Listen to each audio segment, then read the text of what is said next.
Do you want to learn how to make this become this? In this video, I will show you how to properly prepare, bread and deep fry a steak. First of all, the meat matters.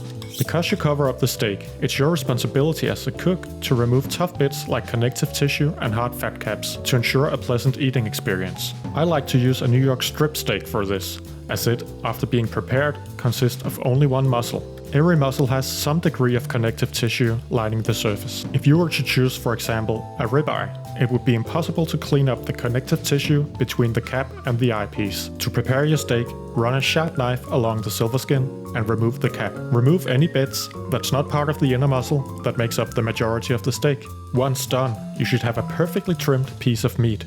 Now, the breading. The breading consists of 3 parts: flour, egg wash, and breadcrumbs. I use Japanese Panko breadcrumbs in this video, but any breadcrumb will work. First, season your steak like you would otherwise. If you are breading a lot of items, you can also season the flour instead. You can also add any spices you desire to the flour. Make sure to coat your steak completely during each step, including the edges.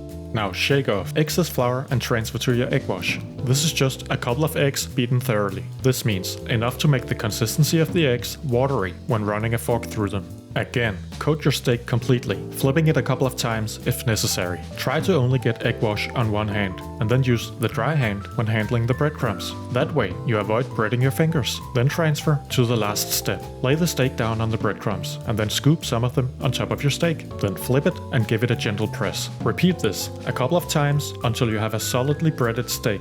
Then set aside your steak.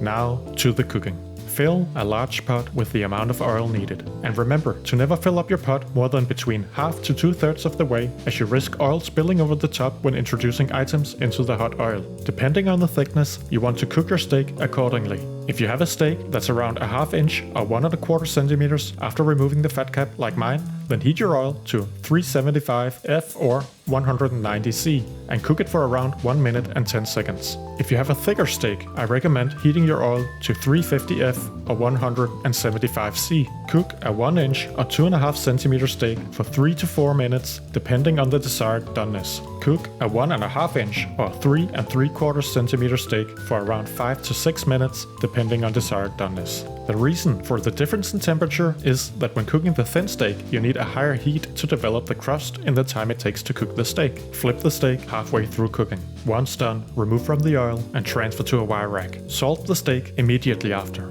I served my steak in a Japanese steak sandwich. Here's a shot of the inside. Please remember to like and subscribe if you found this helpful. Take care.